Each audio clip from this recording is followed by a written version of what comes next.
Welcome back to Drive-In Movies. Sitting across from me is your co-host, Carl Loney. And across from me is your co-host, Matt. And you'll never guess what movies we saw today.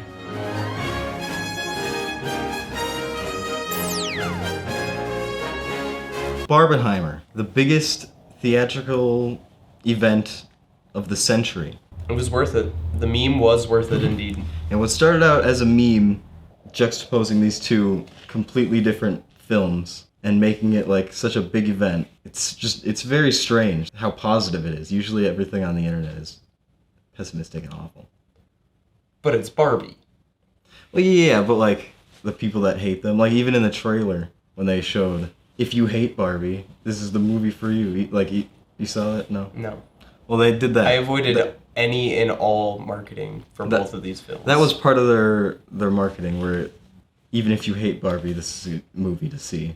Before we go into spoilers and talk about the whole story and everything about it, how did you feel about the Barbie movie? And then we'll go down to Oppenheimer. Going into it completely blind, it was pretty good. I would say probably a 7 out of 10, without any expectations of what I was getting into. Yeah, I'd say probably about the same. I'm not sure exactly yet, but it definitely was an enjoyable experience, at least the first watch. I was pretty consistently laughing through the whole thing, and that's really what the movie wanted. It was an hour and a half of keeping your attention. It was 2 hours. Was it? Yeah. And Oppenheimer, I can say, definitely topped Barbie, but that's just, you can cover a lot more ground in an extra hour of film. And Christopher Nolan knows how to do that without making it boring, so I definitely put that above Barbie, but it also was definitely enjoyable and thought-provoking. I feel like Oppenheimer's biggest weakness is going to be out of theaters. That movie was made for the movie theater. Yeah, and watching it on TV will not do that movie justice. Yeah, the sound quality alone. The movie has to be so loud for you to feel the impact of scenes and stuff like that, and that's built into the movie, so unless you have like a really good sound system, like you're not going to get the real experience. Also, we didn't get to see it in IMAX, so we didn't even get to see the real experience. So blah, blah, blah. Anyway, spoilers. Like, I saw a couple of the trailers and kind of got the idea for it, and I wasn't sure if they were going to be like literal toys or if it was like make them like kind of human right away. Unlike how they made it in the movie where they were literal toys with like they could like fly because the kid was picking them up and stuff. It was based off of a child's imagination. Yeah. I mean, the opening sequence of like a day in Barbie Land, that was hilarious. That was like 20 minutes. One of the best parts of the movie. Yeah. They were toys to like down to like the mirror wasn't a real mirror, and they even like mentioned that in the song. And the shower head and doesn't have water. And drinking, no water, so like, and the pool is just flat. She goes down the slide, you're fully expecting her to like fall into a pool, and she just starts walking because it's just a picture. Yeah. So they have the accompanying music kind of be fourth wall breaky. And they also have the narrator when they panned over across all the different Barbies.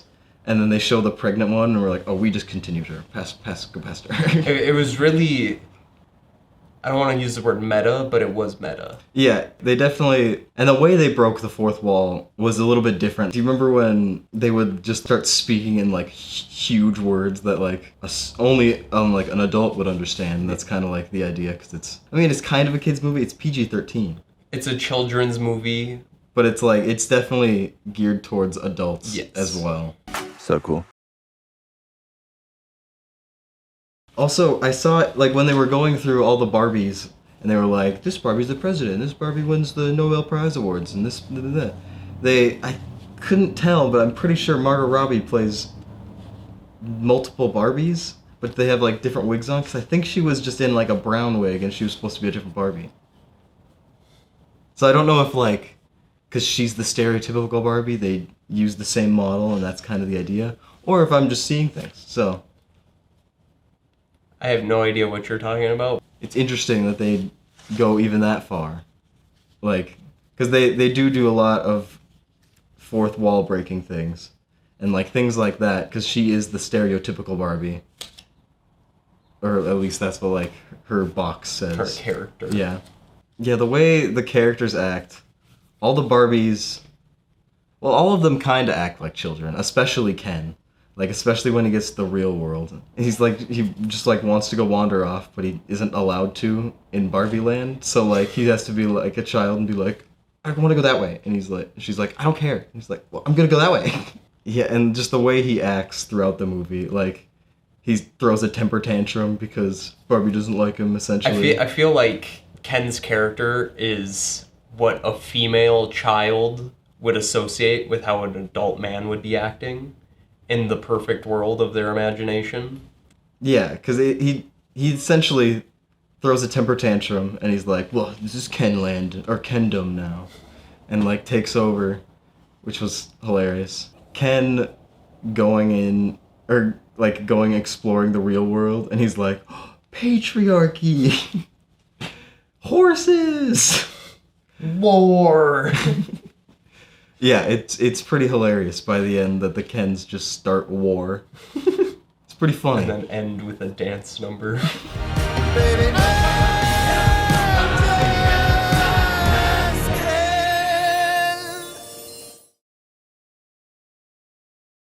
The way it's shot, like for the most part, it's pretty straightforward.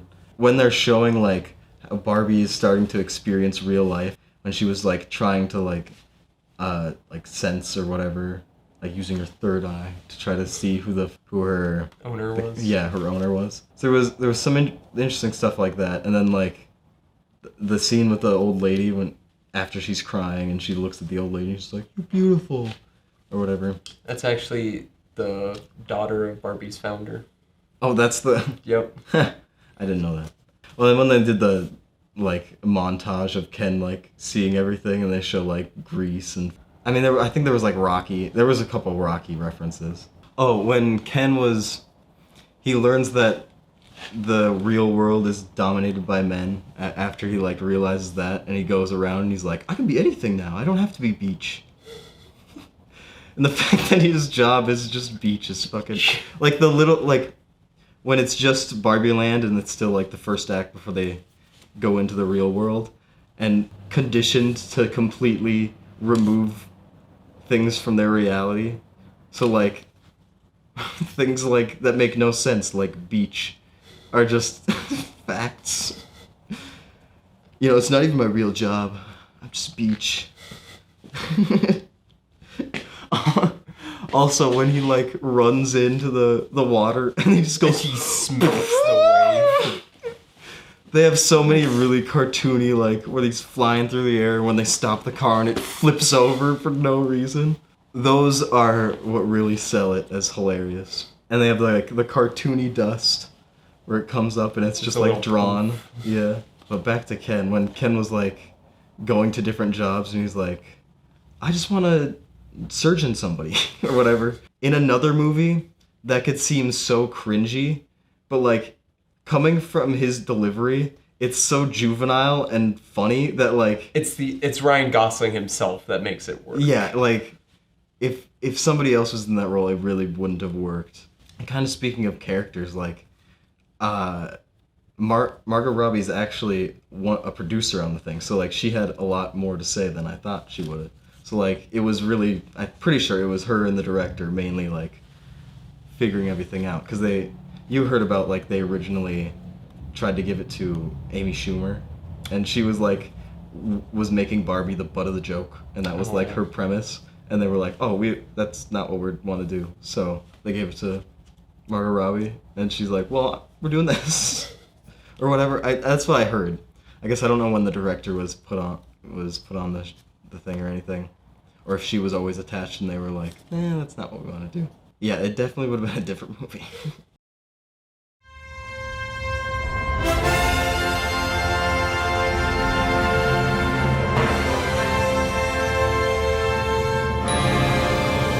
What was the name of the movie? Yeah, Alan. Oh, one of the best parts of the movie. Yeah, like, he could so easily be just, like, green screened in different shots, but he wasn't. Like, you could tell that he was there with everybody else on that set. And he's just like, or he's crying and not... It was just so out of place, but it fits so well. Because that's what his character is. Yeah. And he had a line, like, near the end, he's like, hey guys, you know, I'm Ken. Or I'm Ken's best friend, you know? All his clothes fit me. Like, little jokes like that are really funny. But back to, like, the story. Ken goes back to Barbie Land to show the guys how cool bro stuff is, like fist bumps, and they showed various things that were very men. Like, they literally just, like, went through a gym and they were like, men, men, men. It was pretty funny, that entire sequence. But he goes back and he has to reverse the way they went through to the real world. He has to do it the opposite way. And then he comes back while Barbie's at Mattel and finds out that they try to put her back in the box, like the fucking Matrix. I mean, there's a couple Matrix bits with the with the pills with the sandals instead, and then it was also because kind of like the Lego Movie as well, but they had the same bad guy in that movie, Will Ferrell. The most useless character in the entire film. Yeah, he was kind of the worst part. Because he was just shoehorned in. Yeah, plot-wise, why he was there, because he was like, oh, this is the false antagonist, and by the end he's just dumb. Like, they essentially want the same thing, but he's just dumb. And, like, that's his character. Like, at least Ken, yeah, he's dumb, but it's like... He's purposely it makes sense. Put into the story. Yeah, and, like, he was kind of funny. Like, for, like, parts of it, you'd laugh, but, like, I feel like most of the jokes missed. Yeah. Specifically for his character. And, like, that kind of subplot with, like, all the suits. Like, visually, it was pretty funny, like, at the beginning when they were, like, just, like, black void of suits. And then and then they start chasing Barbie throughout the Scooby-Doo chase scene. Yeah. Very Spider-Man Across the Spider-Verse. Right at the end when they start chasing. And then she stumbles and finds Yoda. I mean, the creator of Barbie. Ruth. Well, they later confirm that she's a ghost. Like, she just exists as a ghost. And it's just a throwaway line where Ferrell's just like, oh yeah, she has her own office in Mattel, and it's like, oh, okay, I guess that's a thing now. I mean, it kind of fits with the weirdness of the movie and, like, the Barbie's world. Being alive. Yeah. After Barbie escapes Mattel, she runs into her... I don't want to say owner, because that sounds weird. But that's what it is. Her child, but it's an adult. The person that played with the toy Barbie version of her as a child is now an adult. Yeah, I literally can't think of a normal way to put it, but it was the mom and her daughter, and they used to play with Barbies, and that was her Barbie. And so she started drawing different versions of, like, Barbie where she's actually a human and, like, dealing with human problems.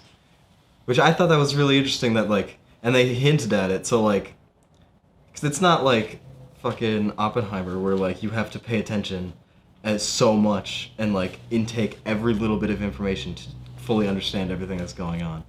Like, this is for kids and, like, young adult, or not young adults, but, like, tweens and young teens. It's really subtle, but at the same time, at the beginning, before they really establish really anything about how they'd be connected, that she's drawing, and then she literally has the Barbie at her desk. When they transition into Barbie Land and they go through, like, the montage of, like, driving the car and then camping and then going into space, all that. And then they rollerblade into the real world. It's so smoothly transitions, and then it's just, like, gray and everything is, like, depressing. And welcome to California. Yeah, and then they're all wearing these, like, 80s, like, pink and, like, hyper colors. And, like, everyone's gawking at them.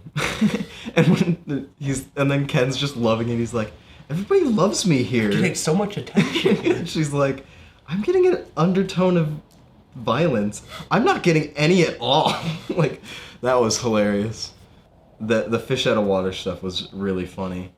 I mean, it is a pretty, like, it's not a very complicated movie. It doesn't take a rocket scientist or a nuclear physicist to really understand Barbie. Yeah, that's not a detriment. It really encapsulates what the brand wants Barbie to be, because it's like it really tackles like the idea that like the current kind of like youth see Barbie as like this unrealistic whatever blah, High blah, blah. expectations Yeah, of like female bodies. where it's like demeaning to women, and then the movie is essentially just a campaign to be like, no, Barbie's cool again, guys. Buy our product. And like at least they did that, but they also made it a movie. Like, I get they had a purpose with it, and it wasn't like the most weirdly the most effective way to make their like sell their product was to make a not product. Good for Mattel, thinking outside the box. Yeah, except that they're planning 1,000 more fucking toy movies. They already have Battleship and G.I. Joe. Do they have G.I. Joe? Apparently in the Or is that Hasbro? Yeah, Transformers introduced G.I. Joe at the end of the movie. Same universe. And I have lost all faith in humanity. and Mattel is doing the same thing because they have the Hot Wheels movie coming out, which is J.J. Abrams, and then they have a bunch of different other toys that I didn't look up because I forgot. But like, and some of them don't make any sense why they'd be a movie, and there's no way they're gonna like do this well again. Like, this is their one good one. Barbie was half meme, half good movie. And it succeeded at both. It really was elevated by the meme. Like, if people didn't start like enjoying the memes online about it, I feel like not many people would have seen it, or like the hype wouldn't be as much. Like even normal people that don't go to theaters are actually gonna like wanting to go to it. But I feel like a lot of people are just gonna wait until it comes out. Like, Barbie will probably be out sooner than Oppenheimer. Yeah. Oppenheimer's probably gonna be in the theaters for a while, and maybe Barbie probably will too, considering. Because like, what else are you gonna see? Fucking Ant-Man, Insidious 4 or whatever. Well, that's why we just gotta wait till October. Barbie brings her owner and the child back to Barbie Land, and she's like, Barbie Land's the best, and they're obviously setting up for Barbie's darkest moment. But she returns to Kendom, where Ken took over and introduced patriarchy, and like all the women literally just like lose their minds and like become not sentient anymore. They're basically what you would consider a 50s woman to act like. Yeah, it is like the most stereotypical, like, this is how a woman should be. Like, classic American sexism. Yeah, and Ken changes his outfit, and he's got this fur coat he saw on a guy earlier in the movie. Not only does he have the fur coat, Yeah. he has the leather, like, vest? And then the leather pants? The inside the coat is also, the lining is horses. Yeah, and then he has, like, the bandana that... Oh, and he has a fanny pack that says Ken, but in the Metallica font. And he's acting like a dude bro, and he's, like, putting out his guns all the time. Like, they show up, and they're like, yep, there's our president serving the beer. Oh, man, what do they call the beers? The dude brewskis or something? Yeah, it's something stupid like that that's kid-friendly. Yeah, like... I mean, the way I took it was like Ken saw like one beer ad. Like that's what it was. Like the whole like how the women acted was like a beer ad, or like that's exactly what it was. What does he call it? The Dreamland house? It's Ken's Dojo Casa something house. Yeah, it's basically just house put together 4 times. And then they even bring that up, and he's like, you can just say Casa or whatever. And he's like, yeah, but it feels good when you say all of them. Like, That's just super funny. And what arguably the best Mattel cutaway was after that happens, they cut back to the Mattel factory and they're like, this house is selling off the shelves. Yeah, when just like whatever happens in Barbie Land is what starts like production. The same like reasoning behind like, oh, babies come with the stork because babies are dropped, like like that kind of logic where it's just children logic. Oh, the radio station changes. Yeah, that's on their way back. What are they? Oh, are they just playing that one song? Yep. Yeah. It's Push by something 20. Matchbox 20.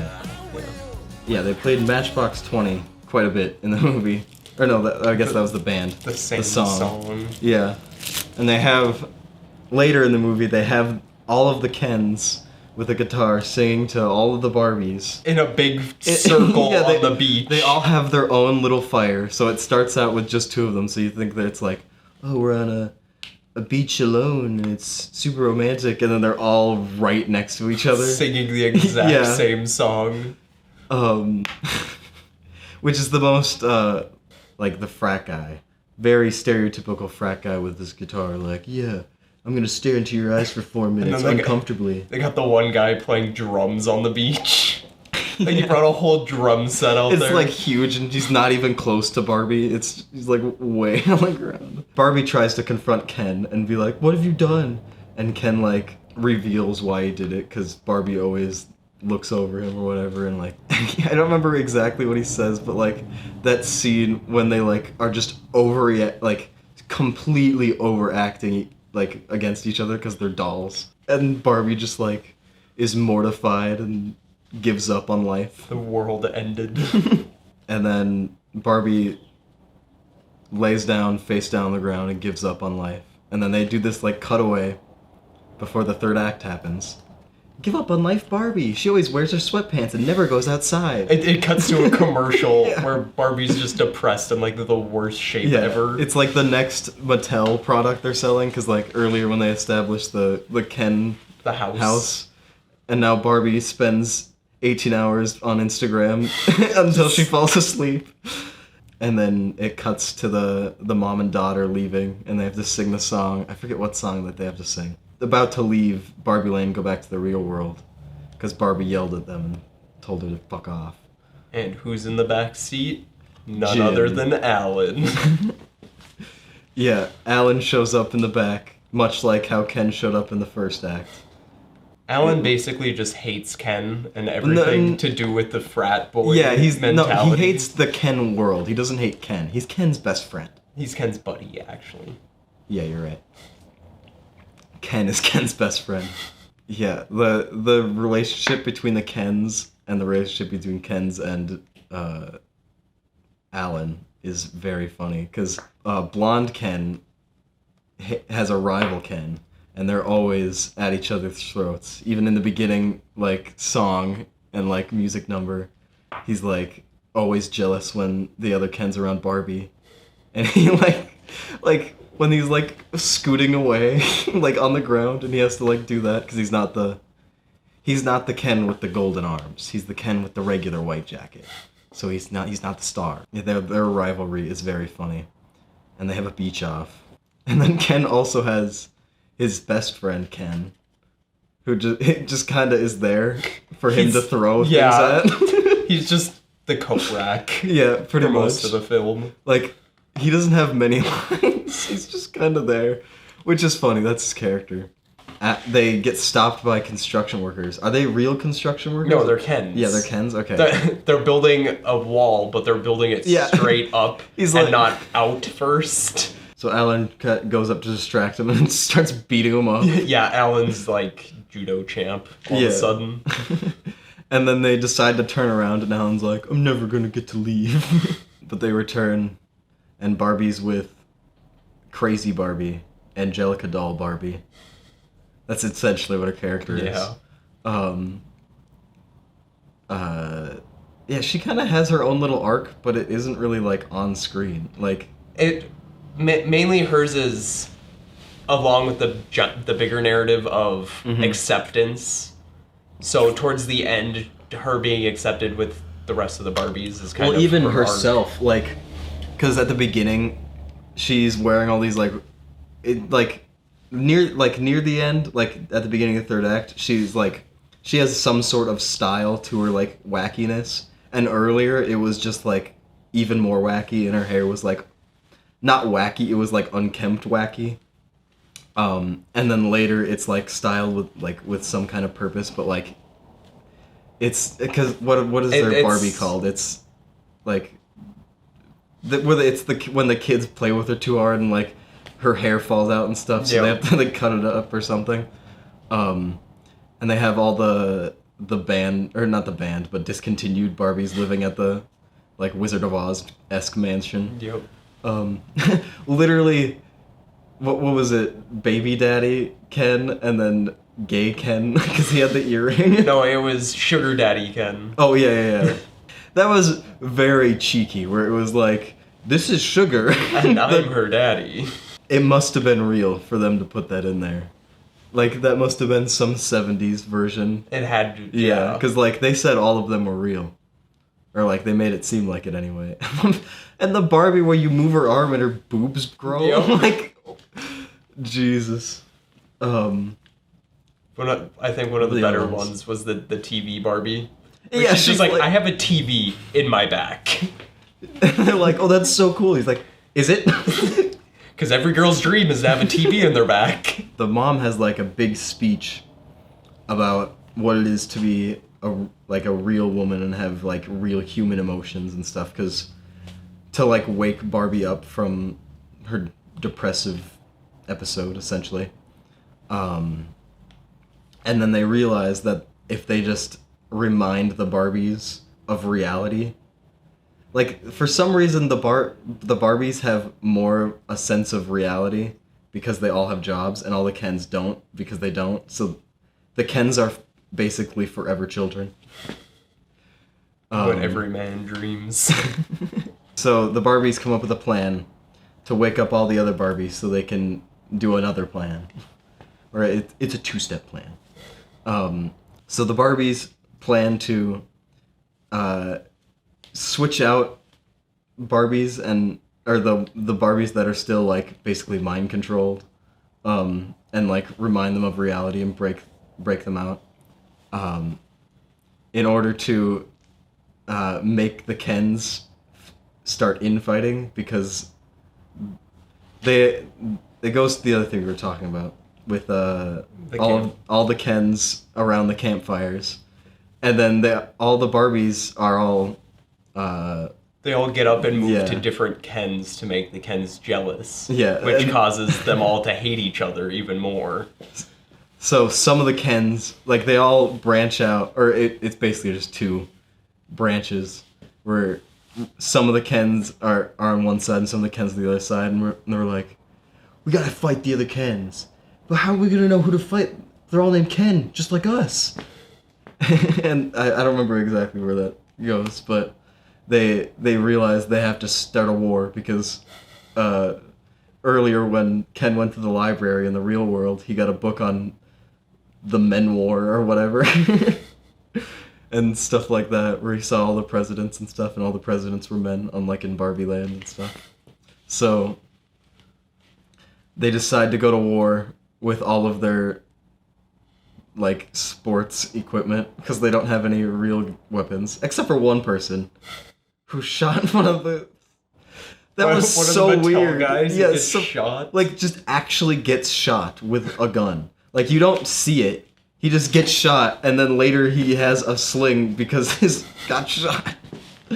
But Ken decides to go to war with Ken with their tennis rackets and their miscellaneous sports equipment. And they have like plunger arrows, and they do like the classic where there's like a big war and they have like the two like main protagonists and antagonists, like the war is like moving around them and he's like moving with grace, like the rival Ken when he was like moving with the arrow, and like everything's just moving about him. Like literally it looked like 300. Like that's kind of what I got from it, where it was like so over the top. Like they even make a reference to Zack Snyder. with the Snyder cut. Yep. I can't remember what the exact line was. It was like, oh, it was how she was describing the trance they were in. She was like, it's like I actually cared about the Snyder cut. I can relate. It was 4 the best hours 4 later. hours of my life. But I will never watch it again. Actually, I did watch it again. I didn't pay attention though. It was mainly Background noise. pretty much. God, that was long. But it was better than the other movie. Ugh. But they have a giant fight sequence which becomes Grease, where they all are wearing black pants and black shirts, and that they kind of have them rolled up like in Grease, and they just start dance fighting, and it's super visual. So like all the Kens visualize like the fight between the two main Kens, and they like start circles around them, and they have this big wide shot. They're like spinning Broadway kind of thing. But at the end of the fight, they realize that they're all friends. Yeah, they like throughout the fight or throughout the after they transition to like the dance, it just becomes they're all like singing together and holding hands because they had 48 hours before the Kens were gonna put their legislation into office or whatever to fully take over Ken and make Kendom, and that was the whole plan to like distract them so they wouldn't vote on their thing, and that was at the end, and they were like, Ken, that was today. And he's like, that was today. Oh yeah, the resolution is that the Kens have just as many rights as the women do in real life. And then Barbie has this whole like they smartly like a very, I mean they even reference it with the dumb Will Ferrell character being like, and Barbie belongs with Ken. That's how the movie ends. Or whatever. He doesn't say that exactly, but it's pretty much that. And Barbie's like, no. And they have that whole scene where Ken has to let go and like realize He has that to become his own person. Yeah, he can't define himself just because he likes Barbie. He can be more than Beach. Which I think this is such a good movie for like teenagers that don't understand the real world and like only like use movies to kind of like to escape. Not even that, to like as like a blueprint for reality, which most aren't. It's just like feel good bullshit. This at least has like, this is the reality. Like Barbie doesn't always belong with Ken, you know, like you can't. And then it also teaches like kids to not define themselves by a relationship, like teenagers getting into that sort of thing. So it's good that it was a PG-13 because it really hits that area of like teenager. It draws the line between this is a child's movie and this will give you something that you can use in the future. It's literally a coming of age movie for Barbie because by the end of the movie she becomes a real person and goes to see her gynecologist, which that was hilarious. The best ending to a movie in so long. Yeah, and that reminds me of the scene earlier when Barbie, they just get into the real world, and Barbie's like, oh, we gotta go to the construction site. We'll go see the Barbies there, or like all the women there. And then it's just a bunch of like men catcalling, like very classic, like the construction like worker. New York-esque catcalling. Stereotype. And like, she's like, I'm sensing some kind of innuendo, entendre of the double kind, and I just want to inform you that neither of us have genitals. Or like, she's like, I don't have a vagina, and he doesn't have genitals, and they were all just like, we don't care, and then they walk away. Like, that was so funny. They end with what seems like Barbie going in for like a job interview, where she's like, the mom and daughter are hyping her up.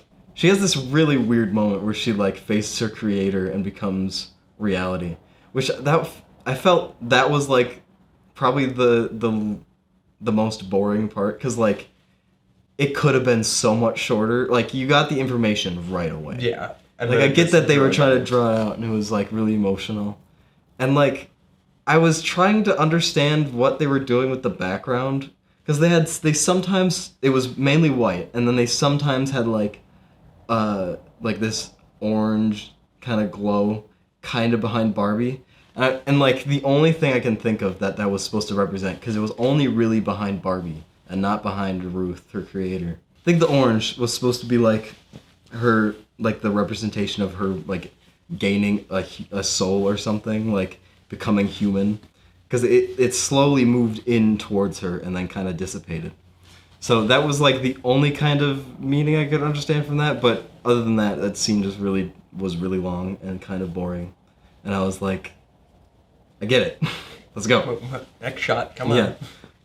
But yeah, then they end with the job interview, like at S kind of thing, and then she goes in, and then it just ends. I forget. Does it end with the title, or is it just like cut to black? I think it just cuts to black. It was pretty funny. So I assume they'll have some sort of, like, they even kind of mentioned it in it, where it was like, the Ken movie is already gonna be a blockbuster. So they could easily, I don't know if they'd do it, or if they'd wait a while to do it, but like if they do a Ken movie where Ken had like... Where it's like the same kind of story for a male audience. Yeah, where Ken becomes like a grown-up, essentially. He moves to Manhattan the real world and gets an apartment with his frat bros. But that's the whole movie, I mean, isn't it? I can't think of anything else. That's basically it. Yeah, definitely. After going through it, I definitely will say, enjoyment-wise, a 7, but closer to an 8 than a 6. As a movie, a 7 with the message that it had to give, a 9. It's one of those, like, there's kids movies that are made, and they're like, oh, it's a kids movie, so it's not obviously not going to be that good. Like, kids movies are put on a different pedestal. There's a double standard for it, but like, you can make a good movie and a kids movie at the same time, and this was definitely that. Like, and Barbie achieved it. Yeah, well, absolutely. So, yeah, I definitely recommend seeing that one. That one's fantastic. No, I won't let you do just one appendectomy. But I'm a man. But not a doctor. Can I talk to a doctor? You are talking to a doctor. I need a clicky pen? No. A sharp thing? No. There he is. Doctor! Somebody get security. And now on to Oppenheimer. Our next kids movie that we reviewed. Yeah. Whew, Oppenheimer. Of the two films, the better film. Yeah. I mean, Christopher Nolan's, I haven't seen Tenet, I haven't seen Inception, I haven't seen, what's the one he did? Interstellar, I haven't seen that one, but I have seen all the Batman movies. So, but I think that is, for this double feature, that was a good thing, because I hadn't seen any of, it's Greta something. I can't remember what her last name is, but the director of Barbie. I haven't seen any of her movies either, but I have heard of them, but I can't think of them at the moment. So it was interesting seeing two directors that you really haven't seen much of their work. Like, Christopher Nolan obviously has like some staples and stuff that just the general populace. Yeah, it's like a popular culture staple. But for the most part, it was very fresh. Like, the whole like the two opening sequences really set the stage. The opening scene when, well, I mean, the way they tell it is like from him recounting his basically the events of the movie to a jury of it's what are they? more of a military review board, and Oppenheimer is just getting asked questions and he's telling what happened. Yeah, so the way that the two, like, there's two main kind of like reference points for the movie.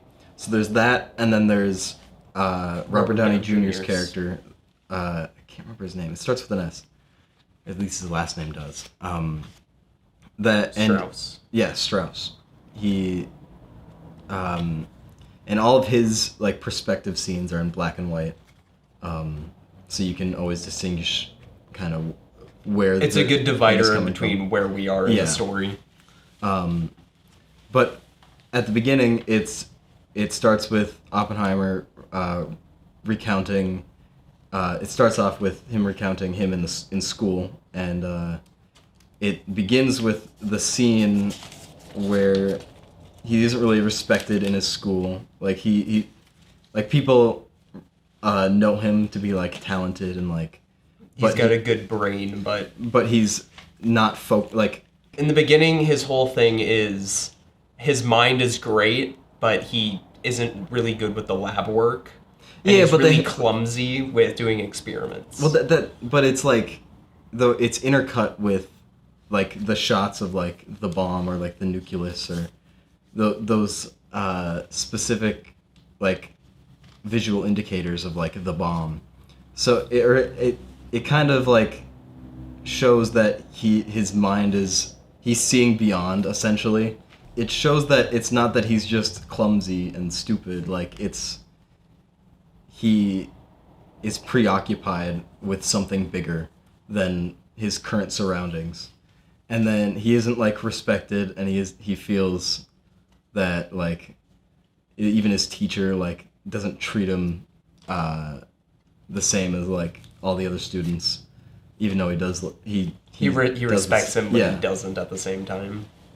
So after everybody leaves, he is putting away all of his stuff that he had to clean up, and then he takes out cyanide and puts it into someone gave his teacher an apple, and he injects it into the apple. And the reason that the people left the classroom was to go see this like speaker talk on whatever it was. I forget what that character's name was.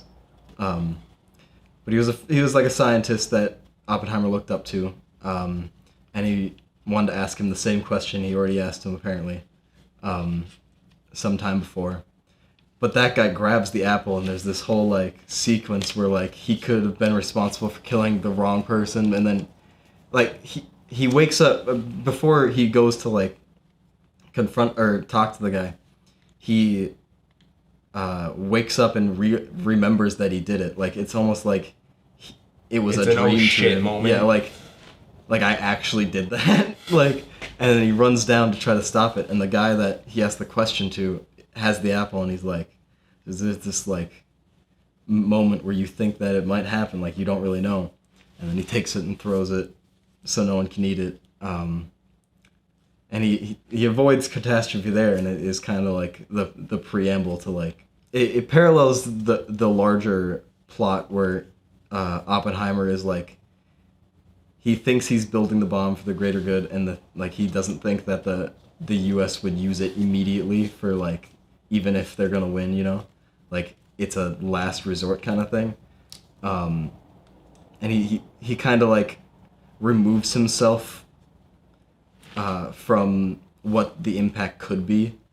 Like he's like, I'm doing this for I have to save these people. This will end the war faster than. It will save more people than if we didn't, or if they did it to us.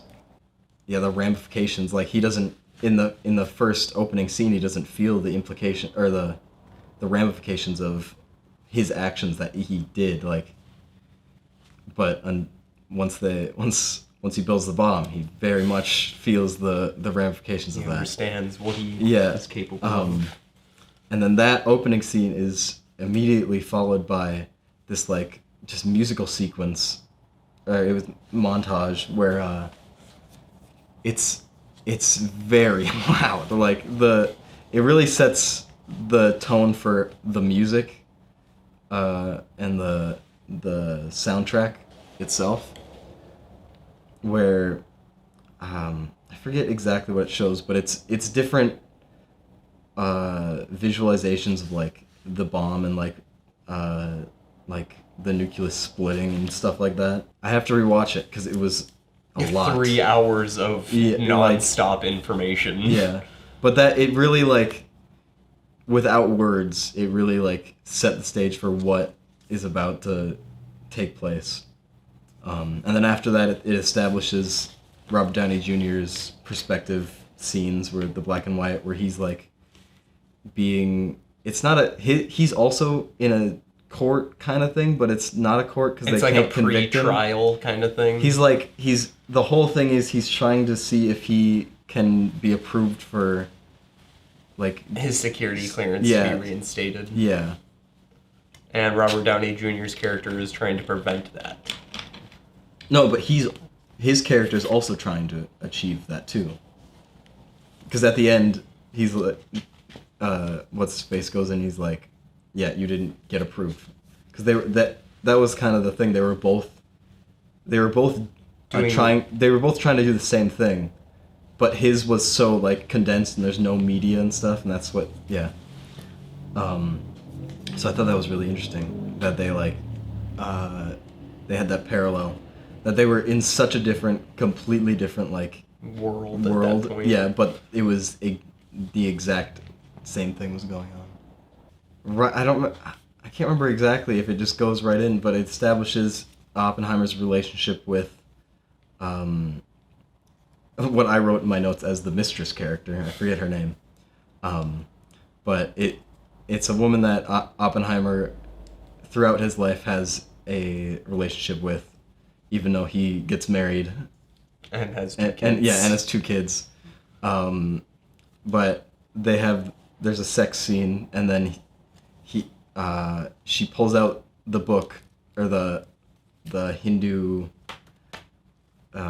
historical document. I forget what it's called, but it's written in Sanskrit, and she pulls it up and he reads the famous, and that comes back later. It's not him saying it again, it's literally the same audio from that scene, so it has that same like implication of like sin and like that kind of thing. And then Matt Damon's character is introduced. Is that before he gets put on? Like, they kind of establish that Oppenheimer, he starts this school in America because he felt homesick because he was studying abroad, and World War II was pretty much happening, so he didn't really want to be there anymore. So he returns to America and starts a school and basically starts I forget what theory, but he has a theory class, and he makes buddies with I forget what he is. One of his co-workers is more the experimental side of his research. Yeah, so they have a lab that they do all of his theories in, basically, and then they both get recruited. Well, the other guy gets recruited first, and then eventually Oppenheimer is recruited, but he is it is kind of halted by his left-wing political view, because his brother in the movie is, at the beginning, is very... He's a part of the Communist Party. They're like card-holding members and stuff.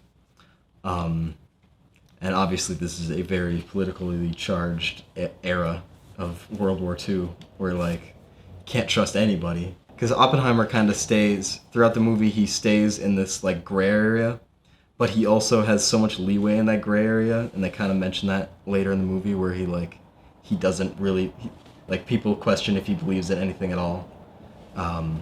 So, like, it kind of has that idea where if you don't identify exactly, like, kind of what you believe in, or what, kind of, if you can't be specific, then you might as well be the thing we don't want you to be.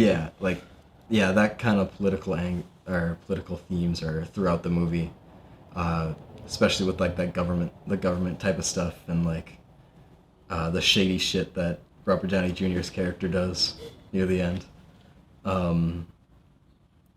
Near the end, throughout the entire movie. Yeah, well, I mean, like, that's revealed at the end. So one of Oppenheimer's students, he comes up with some kind of theory where if they pulled the thing apart, that a chain reaction would happen where it would start it It was, if we were to oxygen on set fire. off if we were to do nuclear fission, it would continue and split the sky apart, destroying the entire sky. Are we saying there's a chance that when we push that button, we destroy the world? Chances are near zero. Near zero. What do you want for theory alone? Zero would be nice. Destroy it was like The ozone, or Yeah, the the ozone. atmosphere, one of the two. So Oppenheimer's kind of presented with this like possible outcome where doing this could just destroy the world itself. Like even the test would just completely obliterate life on Earth. Which is when he visits his good old buddy Einstein, and he like shows him this The research the theory. that... And Einstein essentially says, "This is yours, not mine. This is your problem." Don't rope me into this, well that guy over there roped me into this. Yeah, he obviously, Einstein throughout the movie is a very interesting character. But this is kind of the beginning of like the first time he's introduced, right? Yeah. Or maybe it's the second time that he shows up, and they already introduced like their relationship. But he definitely, you can tell he like feels sorry for him, and like he can't do more for him, but he wishes he could. Which definitely leads into like the last thing he says to him. But we'll get to that. Which is technically the first thing he says to him. Yeah, they have this one sequence where Robert Downey Jr.'s character, he thinks he's introducing Oppenheimer to Einstein, but he's like, "Oh, I've known him forever," or whatever. Or like they're trying to recruit scientists, and they're not getting anybody. And Matt Damon's character is like asleep on the train that they're waiting on, and he goes, "This country needs us." You remember that when he's asleep? And they're like, "No, no." He has many lines like that where he's the personification of America. Yeah. But after talking to Einstein and showing him the thing and him going, "This is yours, not mine," they show when Oppenheimer had an affair. Or no, wait, is that way further? Oh yeah, so we didn't even get to them building the town. So they start building a town so they can secretly work on the atom bomb. So they move all these scientists, as many as they can, out to New Mexico. Yeah, New Mexico. I forget what is that place called, but they say they stole it from the Native Americans, and then Oppenheimer plans to give it back to them, and Truman's like, "Sure." Why would we do that? Like they acquire all the scientists they need, and they start building a town as fast as possible so they can work on the bomb. And they just kind of, they have to hire all the wives to like work different jobs. They in the basically town. move all the scientists' families into this town just so people can't leave. That's all the lead up to the Trinity sequence, or the Trinity test. But not yet, because the mistress dies before that. And, well, I guess before she dies, he has the affair, and then she dies, like, really shortly after. And there's, like, a scene with Oppenheimer and his wife, because he gets married in between this, and he gets married to somebody else's wife. And they have a talk about how they both aren't faithful, and stuff like that. It's the American dream. And then after Oppenheimer finds out that his mistress dies, or she killed herself because she was having mental problems, and it's the 20s or the 30s, 30s, and, man, care. You're sad? Stop being sad. Drink a beer. So she kills herself, and Oppenheimer freaks out and has like a panic attack, and his wife finds him alone, and he admits that he cheated on her, and they deal with that. And they have an emotional scene where like she's pissed off at him. She obviously. basically tells him to grow up and move on. Yeah. World War II would be over. Our boys would come home. This is a matter of life and death. But I can perform this miracle. And then they have the Trinity test sequence, which is fantastic. Like it's like the storm before the storm, because they have to do it by a certain date, and then they also have to do it when it's clear and nice out. There can't be rain or storm or anything. And it was established earlier that Oppenheimer knows like the desert or like the field, that kind of land, and they know that before dawn the storms usually dissipate. So it's like waiting for this storm so we can have another storm of a different kind. But that whole sequence is great because there's like a great building tension and great payoff. Like holy fuck! Like they show where Oppenheimer is, which is like the closest, right? And then they have like multiple different like distances away, so you can see the impact at this different distances. And some of them were like putting on sunscreen and shit. And he's like, he's like, yeah, the glass will protect me from the UV rays. And the other guy's like, yeah, but what will protect you from the glass? Surprise! And I was totally expecting the glass to break, but it didn't. Because they were those characters were like the furthest away. And then the military guys were like, they had to like look on a little glass sheet so they could see when it dissipated or something, because they didn't want to look directly at it, something like that. They want to fry their retinas. And they like, it hits them and they all like topple over even though they're all on the ground and shit. It's like that powerful.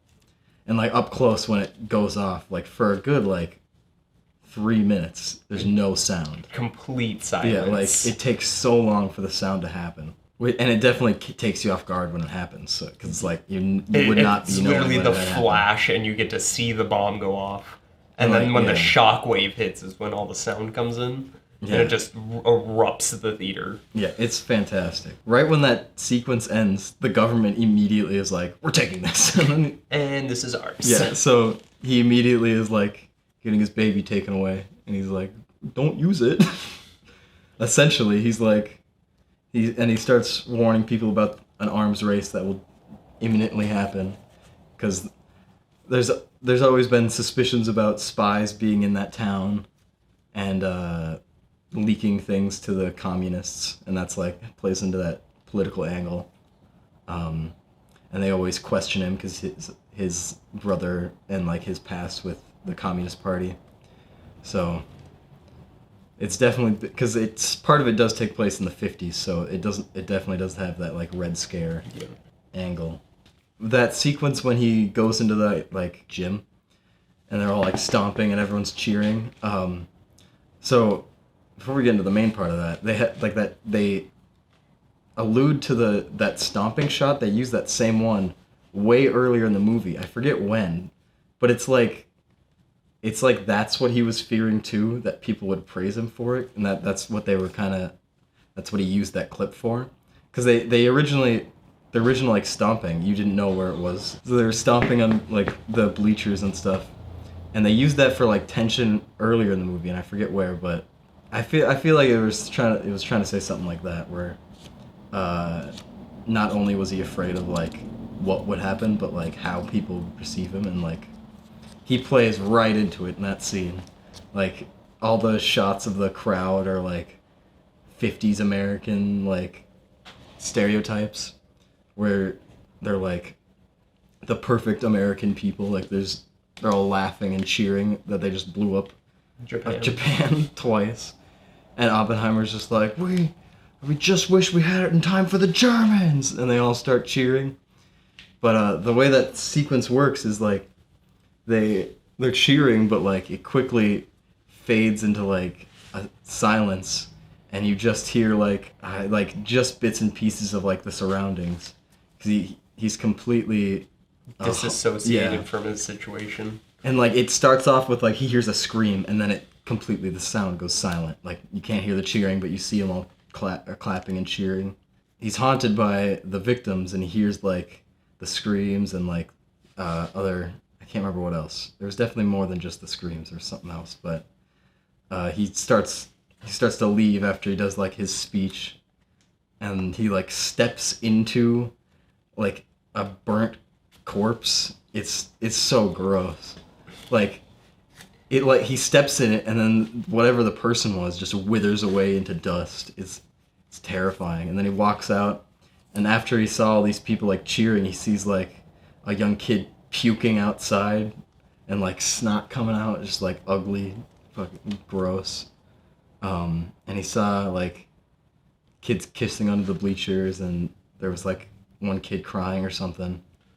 So Oppenheimer then meets with Truman about the H-bomb project, and how he's warning that if we rush into it, that it will just cause the Russians to do the same.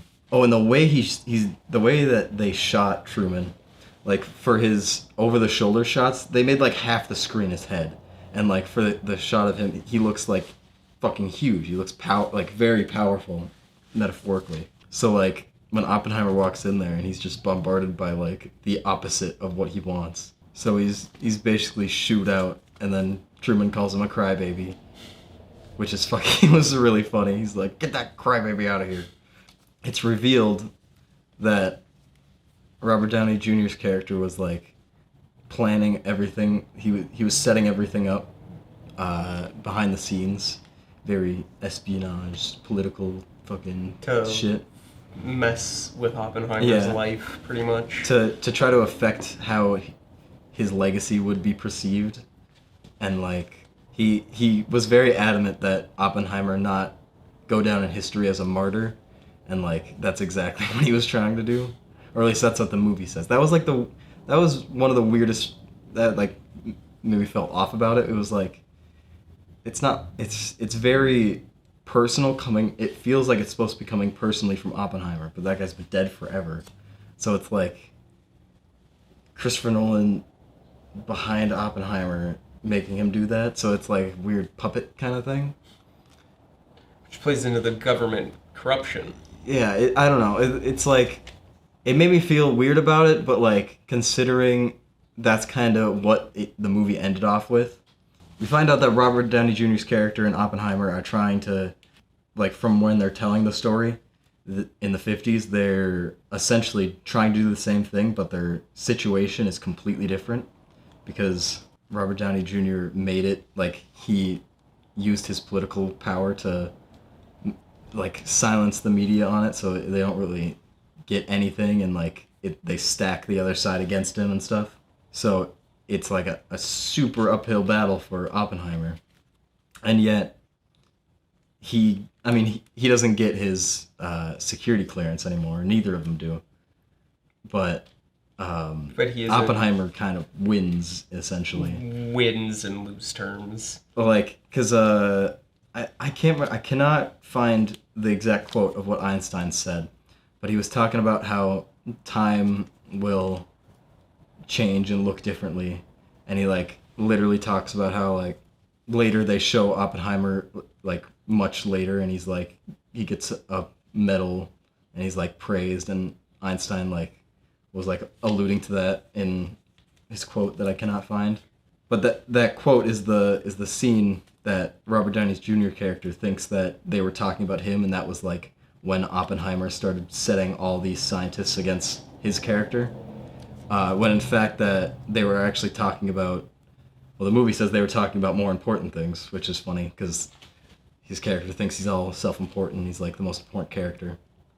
But in fact, they were talking about how Oppenheimer says, "I fear I've started the chain reaction that will destroy the world." And then Einstein walks away all depressed and it's just like, well, might as well just go kill myself. And then they end with that shot of him just Kubrick staring out, which that was great. And then, well, actually, that's not even why it was great. It was the rain and the visions of The rockets coming down. The rockets coming down as many as raindrops, like destroying the Earth, and then it's the big shot of the world just being consumed by nuclear waste. Like, that is scary as fuck. Yeah, I can't swim. But yeah, that's the story. Is there anything else? Oh, we missed the part. So there's a part where they have an interrogation scene, and Oppenheimer has to tell the government officials about how he cheated on his wife, and his wife is in the room.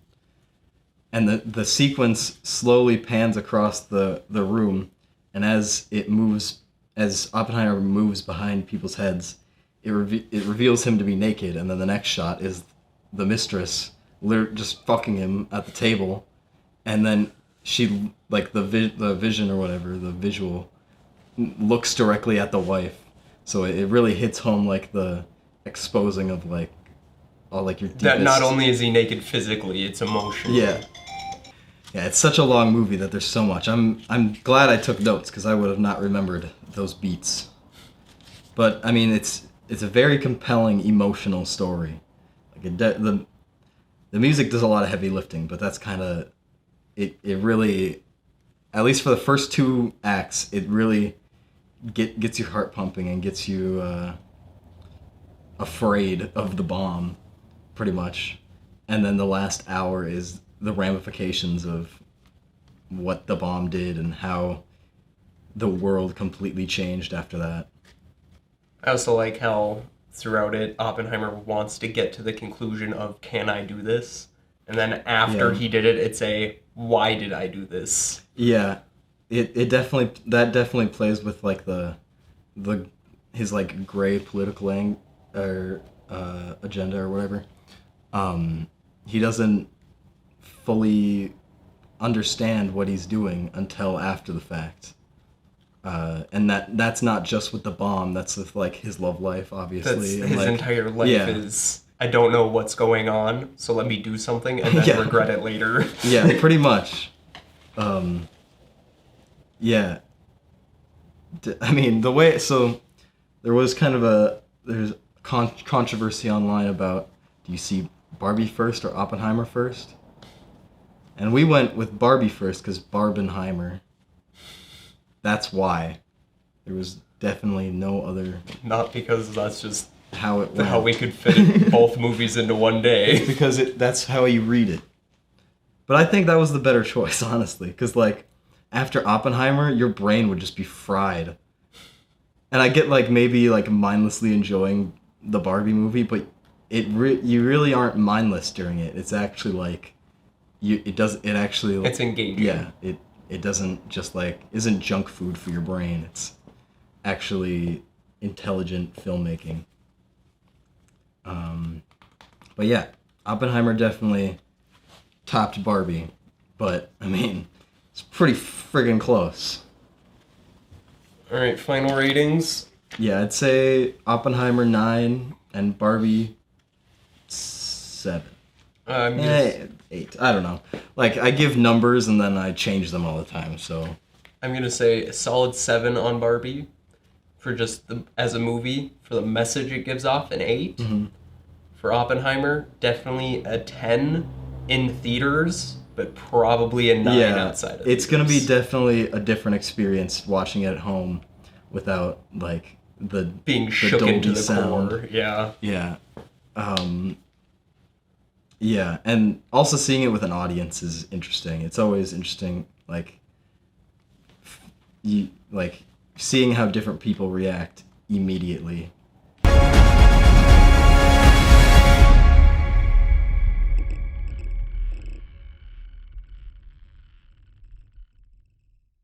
Well, that's another review in the books.